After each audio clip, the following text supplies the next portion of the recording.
Good morning বন্ধুরা, সবাইকে স্বাগত জানিয়ে আমার এই ছোট্ট ব্লগটা শুরু করছি। আজকের ব্লগটার থাম্বনেল দেখে তোমরা বুঝেই গেছো যে আজকে আমরা কোথায় চলেছি। তো সবাইকে প্রথমে জানাই আমার এই ম্যাডলি বেঙ্গলিতে সবাইকে স্বাগত। লাইক সাবস্ক্রাইব করে পাশে থেকো।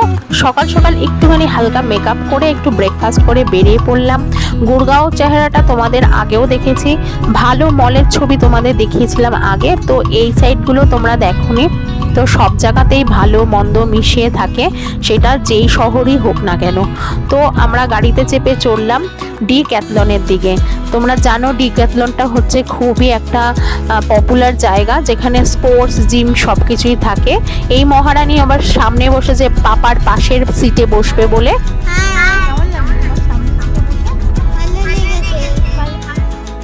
তার খুব ভালো লেগেছে পাপার সিটের পাশে বসে। তো ওর বাবারও একটু ভয় লাগে যে পাশের সিটে ও বসবে, আর ওর বাবাও নিউ ড্রাইভ করে, তো একটু আমাদের ভয় থাকে। তো যাই হোক, এরকম মজা করতে করতে আমরা চললাম ডিক্যাথলনের দিকে। ডিক্যাথলনের এন্ট্রি এটা হচ্ছে গুড়গাঁওতে সেক্টর 48-এ। তো এখানে ডিক্যাথলনের পার্কিংয়ের দিকে আমরা যাচ্ছি। এটা কিন্তু খুব ওল্ড, মানে ডিক্যাথলনটা, এটা পার্কিং। দেখো ডিক্যাথলনের বোর্ড ঝুলছে। ডিক্যাথলনে যেতে গেলে আমাদের লিফটে করে যেতে হবে। লিফট লবিটার মধ্যে এত দুরবস্থা হয়েছিল, মানে এতটাই খারাপ অবস্থা, লিফটই আসছিল না। হ্যাঁ, পুরানা হভেলি। কি পুরানা হভেলি আবিষ্কার। পুরানা হাভেলির মতো এই অপশনটা লাগছিল। তারপরে এতক্ষণ ওয়েট করার পর আমরা আর বেসমেন্ট থেকে গরমে দাঁড়াতে পারছিলাম না, নিজেরাই এবার সিঁড়ি করে হাঁটতে শুরু করলাম। সিঁড়ি দিয়ে হেঁটে হেঁটে আমরা সেকেন্ড ফ্লোরে উঠলাম। উঠে গিয়ে ভাবলাম যে কিরম কোন হবে ডিক্যাথলনটা দেখতে। তো আপাতত গিয়ে চেহারাটা দেখে একটু স্বস্তি পেলাম যে না, লিফট লবির মতো অবস্থা নয়, এখানের অবস্থাটা আগের থেকে অনেকটাই ভালো। আর তোমরা সচরাচর ডিক্যাথলনে যেই থাকো, সেটা যেই শহরেই হোক না কেন, একই রকমই সেট আপ থাকে। তো এইখানে সাইডে কিছু বাইসাইকেল রাখা ছিল। আমার মেয়ে দেখে আবার বলল বাইসাইকেল কিনবে। হ্যাঁ কিনবো অবশ্যই, কিন্তু ওটা ওর বার্থডের গিফট থাকবে, তো এখন নয়।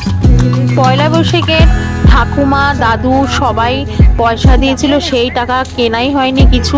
তো নতুন স্কুলে যাবে এবং জুতো কিনতে হবে, সেই জন্য গিয়ে আমরা গেছিলাম এখানে ওর জন্য জুতো কিনতে। আর এখানে স্পোর্টস ইনারগুলো দেখে তো আমি জাস্ট ফিদা হয়ে গেছিলাম। এখানে সব লেডিস ওয়্যারের জিনিসপত্রগুলো রাখা আছে, অ্যান্ড অপোজিটে রাখা আছে ছোট ছোট বাচ্চাদের জিনিস।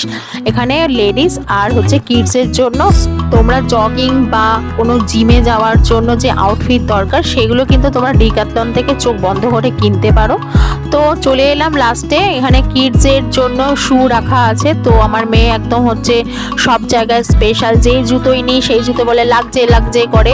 আর এত ছোট বয়সে এত পা লম্বা হয়ে গেছে, মানে জুতো নিলে কিছুদিন পরে পরেই ছোট হয়ে যায়। তো সেখানে বেছে শুনে দেখে হেঁটে এইভাবে জুতো ওর জন্য সিলেক্ট করতে হয়।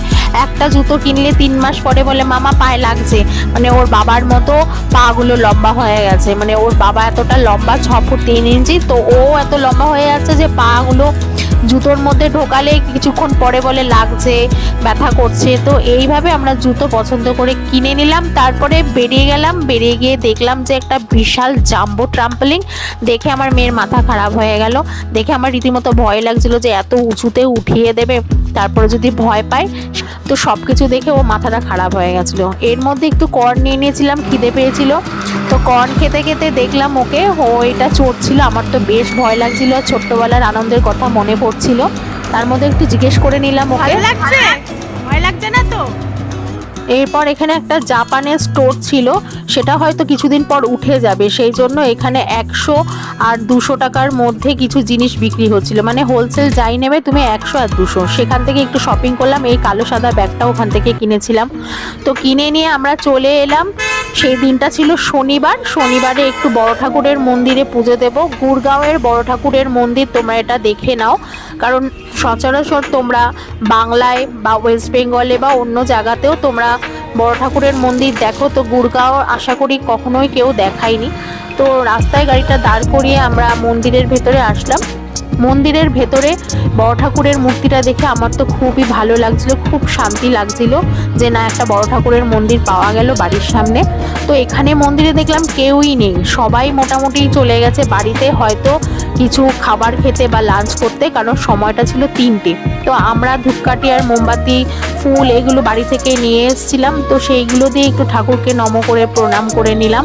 মেয়েও প্রণাম করলো, সবাই মিলে প্রণাম করলাম। এখানে আর অন্যান্য মন্দিরের মধ্যে অন্যান্য মন্দিরও ছোট ছোট আছে, যেমন হচ্ছে শিবের মন্দিরও আছে, এখানে হচ্ছে হনুমানজির মন্দির আছে, সব মন্দিরগুলোই এখানে ছোট ছোট করে রাখা আছে। আমি চারদিকে একটু দেখছিলাম হনুমানের ভয়, কারণ এখানে বাদর হনুমান প্রচুর পরিমাণে আসে, কিন্তু সেই দিন একটুও ছিল না। এটা হচ্ছে হনুমানজির মন্দির, আর এটা হচ্ছে শিব ঠাকুরের একটা জায়গা যেখানে শিবরাত্রিতে পুজো হয়।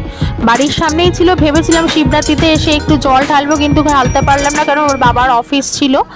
তো শিবরাত্রির দিন আর আসা হয়নি। প্রচুর ভিড় হয় এখানে শিবরাত্রির দিন। আজকের দিনটাই খুব ফাঁকা ছিল, দেখলাম কেউ ছিল না, এমনকি যারা পুজো করে পূজারীরাও ছিল না, তখন বাড়িতে গেছিলো। আর দিনটা ছিল শনিবার অবশ্যই, আর দুপুরবেলা 3টে বেজে গেছিলো, তাই জন্য সবাই এখানে মোটামুটি বাড়িতেই থাকে এই সময়টা। তো এখানে দুজনে মিলে বাবা আর মেয়ে প্রার্থনা করলো।